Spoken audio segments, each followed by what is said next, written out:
사랑합니다. 모든 사람이 각자가 가진 인성과 성향이라는 것이 있습니다.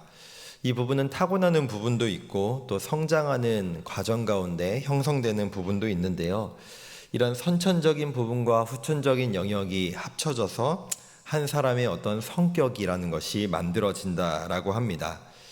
한 사람을 평가할 때, 이 사람은 정말 괜찮다, 좋다, 또 사람들이 다가가는데 거리낌이 없고 또 사람들에게 매우 호감이 된다라고 하는 이런 부분이 있다면 이 부분은 분명히 이 사회생활을 함에 있어서 긍정적인 영향을 미칠 것입니다. 그리스도인이 세상에서 선한 영향력을 미치고 또 이 세상에서 사람들에게 호감형인 것은 분명히 좋은 부분이고 또 세상에서 그리스도인이 이런 영향력을 미칠 수 있다면 그 부분도 참 좋다고 생각합니다.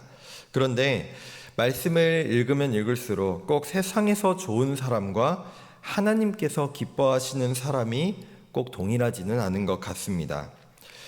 제가 10대와 20대 초반 신앙생활을 하고 또 사역을 했던 모교회에서 그 교회 담임 목사님께서는 야곱이라는 인물을 참 좋아하셨습니다. 그래서 야곱에 대한 설교를 반복해서 참 들을 수 있는 경우가 많았는데요.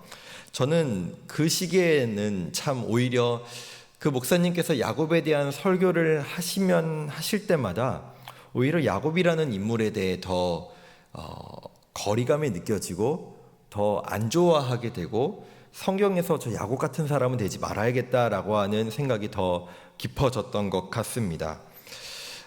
누가 보더라도 야곱이라는 인물이 호감형인 인물은 아니라고 생각합니다. 우리 성도님들께서도 아시다시피 속임수를 쓰고 그 속에 뭐가 있는지도 잘 모르겠고 그렇게 남성스럽지도 않은 그런 모습이 야곱에게 나타나죠. 제가 이제 어렸을 때 할머니께서 이제 살아계실 때를 생각해 보면 매년 제사를 드렸었고 또 남자는 부엌에 들어가면 큰일 난다라고 말씀하셨으며 온 가족이 모이면은 저희 친가가 모이면 남자상 따로 여자상 따로 차려서 남녀가 또 따로 식사하는 그랬던 기억이 있습니다. 그러니까 지금으로부터도 한 20년 전에도 지금도 그런 가정이 있는지 모르겠지만 그런 문화권 속에 살아왔던 제가 봤을 때 지금으로부터 약 3,500년 전에서 약 4,000년 전에 오늘 이 성경의 기록이 진행이 되었다면 남성이 바깥 일을 하는 것이 너무나 당연한 문화일 거고 남성이 가장으로서 무엇인가 경제적 활동을 하며 집에 어떤 필요한 외부적인 활동을 하는 것이 당연한 문화였을, 그것이 어떻게 보면 필수적이었을 이 당시 시대에 야곱이 오늘 성경에 표현된 것에 의하면 이 사람은 밖에 나가는 것보다 장막 안에 거주하는 것을 더 기뻐하는 사람이었고 조용한 사람이었다라고 기록하는 것으로 보아 아마도 주변에 남성 친구는 별로 없지 않았을까라는 생각을 해보게 됩니다. 반면에 에서라는 사람은 매우 속이 음흉한 사람과는 거리가 먼 것 같습니다. 그냥 자신의 속을 누군가에게나 내어주고 또 되게 외향적이며 바깥에서 무언가를 하기 좋아하는 사람이 에서라고 기록합니다. 뿐만 아니라 에서는 매우 쿨합니다. 누군가 자신에게 무엇인가 어떤 일을 했을 때 자신의 어떤 속을 보여주고 자신의 솔직함을 보여주는 게 너무나 당연한 사람이지만 에서는 자신의 목적 달성을 위해서 남을 속이는 것을 거침없이 했던 사람이 또 야곱이라는 사람입니다.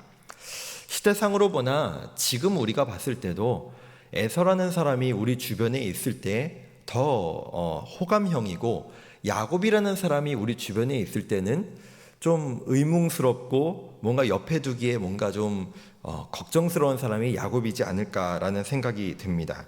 그러나 이 두 형제의 인생을 방향을 가른 사건이 오늘 본문에 등장하는데요. 바로 하나님의 축복이자 대대로 하나님의 은혜의 상징이었던 이 장자의 명분, 장자권을 대하는 태도였습니다. 에서가 이 장자권 자체를 완전히 무시하고 중요하게 생각하지 않은 것은 아닌 것만 같습니다. 그러나 이 두 사람은 이 하나님이 주신 장자권을 대하는 태도가, 그 마음이 확연하게 달랐습니다. 자신에게 없는 장자권을 얻기 위해 계획을 하고 또 하나님이 주시는 그 복을 얻고자 열망하는 야곱의 모습, 나에게 당장 중요하지 않으니 아무 고민과 생각 없이 지금 나의 배고픔, 그 욕구 충족을 해결하려는 에서의 모습은 누가 봐도 대비되는 모습이라고 볼 수 있습니다. 그렇습니다. 세상의 눈으로 봤을 때 지금 에서는 이상한 선택과 결정을 했다고 보기에는 어렵습니다. 그깟 장자라는 명분이 뭐 그렇게 중요하다고, 내가 형인 게 뭐 그렇게 중요하다고 형의 본능을 이용해서 그 팥죽 한 그릇의 장자권을 얻어낸 야곱이 오히려 음흉하다, 남자답지 못하다라는 평가를 얻을 수 있다라고 생각합니다. 그러나 하나님께서는 세상이 바라보는 시선과는 다른 시선으로 이 두 형제를 바라보십니다. 오늘 성경은 이렇게 이 두 사람을, 특히 에서를 평가하고 있습니다. 34절에서 에서는 장자의 명분을 가볍게 여겼다라고 말입니다. 뿐만 아니라 신약 성경에서도 이 에서의 태도에 대해서 기록하고 있습니다.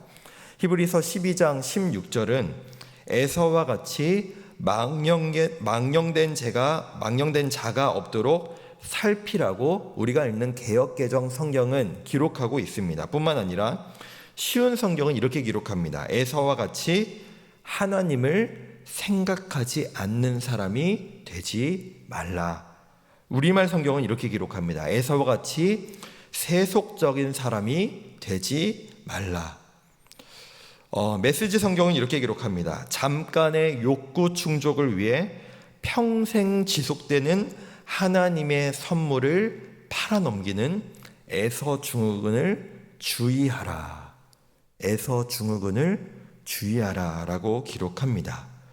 이 성경들의 표현이 다 다양하지만 공통적인 것은 에서는 하나님이 주실 복, 하나님 그 자체를 중요하게 여기기보다 세상의 가치, 나의 욕구 충족을 더 중요하게 여겼다라고 공통적으로 얘기하고 있는 것입니다. 이것이 바로 에서와 야곱이 하나님이 주신 그 장자의 권리, 하나님께서 그 가정에게 주시는 그 복을 대하는 태도와 마음이 달랐다는 것이고, 이것은 즉 이것을 주신 분에 대한 태도, 하나님에 대한 태도가 분명하게 달랐다라는 것입니다. 말씀을 맺겠습니다. 우리는 하나님을 어떤 태도로 대하며 하나님이 주실 복과 은혜를 얼마나 귀하게 여기며 살아가고 계십니까? 고등부 사역을 하면서 참 안타까운 것은 공부도 중요하고 성적도 중요하고 대학 입학 너무 중요하지만 그 공부와 성적과 대입이라는 어떻게 보면은 팥죽 앞에 하나님이 주실 복인 장자권, 하나님의 은혜를 가볍게 여기는 모습이 우리 아이들 가운데 나타날 때마다 참 마음이 아플 때가 있습니다. 간절히 바라기는 에서는 하나님 없이도 나는 내 힘으로 잘 살 수 있어 라고 하는 이 에서의 태도가 아닌 야곱과 같이 나는 하나님이 주실 복을 반드시 얻어야만 한다 라고 하는 이 태도로 세상에서 때로는 인기 없고 인정 못 받을지 모르겠지만 하나님을 강력하게 붙잡고 하나님을 간절히 소망하는 그 신앙의 모습이 우리의 삶 가운데, 우리 자녀들의 삶 가운데 나타나기를 간절히 소망하며 축복합니다. 그렇게 특별히 이번 여름 사역을 통하여 우리 자녀들이 하나님을 발견하고 하나님을 찾고 하나님을 인격적으로 만나 하나님을 붙잡는 인생이 될 수 있도록 우리 성도님들께서도 우리 자녀들을 위해 또 나의 인생을 위해 기도하시는 이 더운 여름 될 수 있었으면 좋겠습니다.